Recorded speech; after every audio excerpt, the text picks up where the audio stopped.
Hello friends, எல்லோரும் எப்படி இருக்கீங்க? Welcome to Soyamari channel. இன்றைக்கி நம்ம மிளகா பஜ்ஜி தான் செய்ய போகிறோம். வாங்க வீடியோக்குள்ள பார்க்கலாம். மிளகா இந்த விதை உள்ளார இருக்கும் பாருங்கள், குழந்தைங்களுக்கெல்லாம் அது கொடுத்தோம்னா சாப்பிட முடியாது. நம்ம அதையே லேசாக இது பண்ணி உள்ளார இருக்கிற விதையை மாத்திரம் நம்ம எடுத்துடணும்.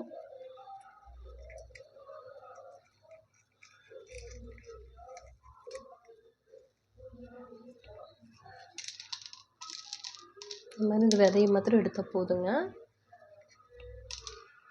என்ன குழந்தைங்க சாப்பிட்றது.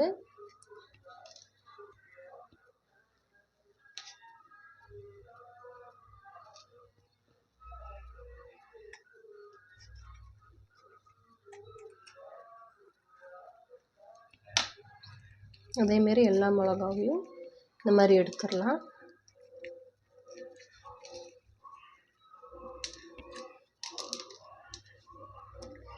இந்த மாதிரி எடுத்துட்டு கையை நல்லா சுத்தமாக சோப் போட்டு வாஷ் பண்ணிடுங்க.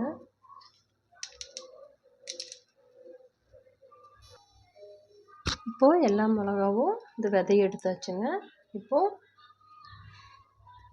மாவு எப்படி மிக்ஸ் பண்ணுறதுன்னு பார்த்துடலாங்க. இப்போது கடலை மாவு நம்ம 1.5 கப்பு சேர்த்த போகிறோங்க. 1.5 கப் கடலை மாவு சேர்த்திக்கலாம்.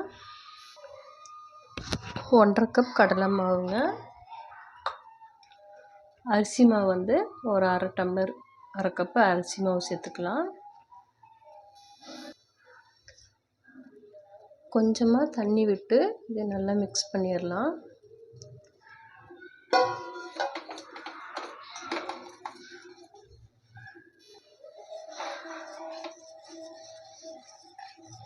மாவு கட்டி இல்லாமல் நல்லா மிக்ஸ் பண்ணிக்கோங்க.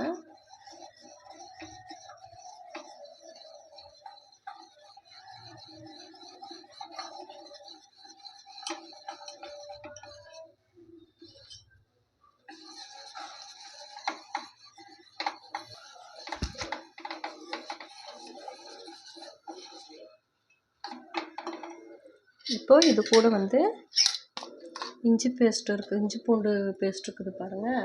அது கொஞ்சோண்டு போட்டுக்கோங்க. ஒரு 1/4 டீஸ்பூன் போட்டால் போதும். மிளகாத்தூள் ஒரு 3 டீஸ்பூன் போடுங்க.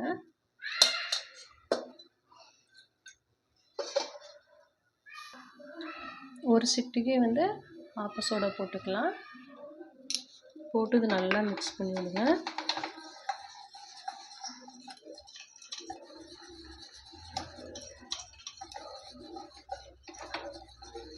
நீங்கள் காஷ்மீர் மிளகாத்தூள் வேணாலும் 1 ஸ்பூன் போட்டு 2 ஸ்பூனு மிளகாத்தூள் போட்டுக்கலாம், கலர் கொடுக்கும்.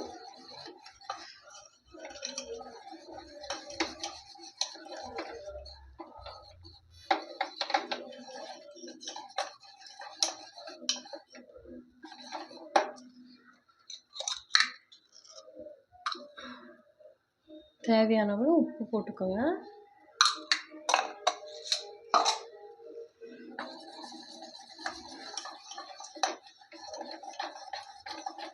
இது நல்லா கட்டிலாம் மிக்ஸ் பண்ணிவிட்டு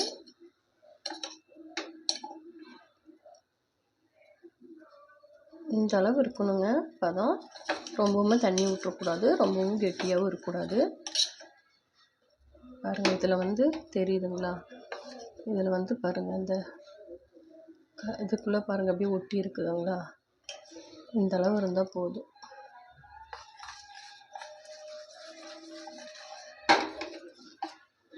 இது ஒரு ஓரமாக இருக்கட்டும். எண்ணெய் காய வச்சு தேவையான மிளகா, பச்சை மிளகா பொரிக்கிறதுக்கு எண்ணெய் ஊற்றிக்கலாம்.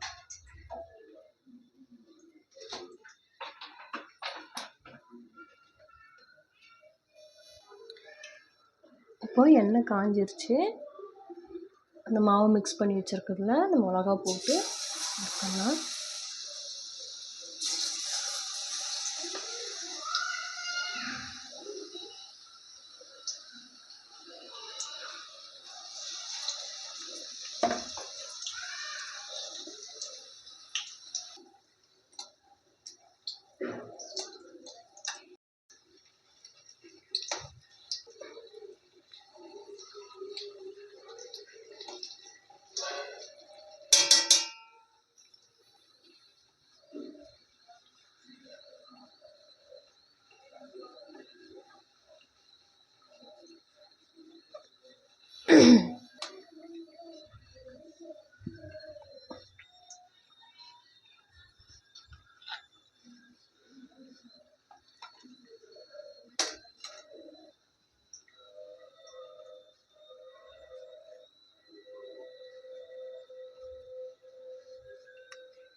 பாருங்கள், சூப்பரான மிளகாய் பஜ்ஜி ரெடி ஆயிடுச்சு.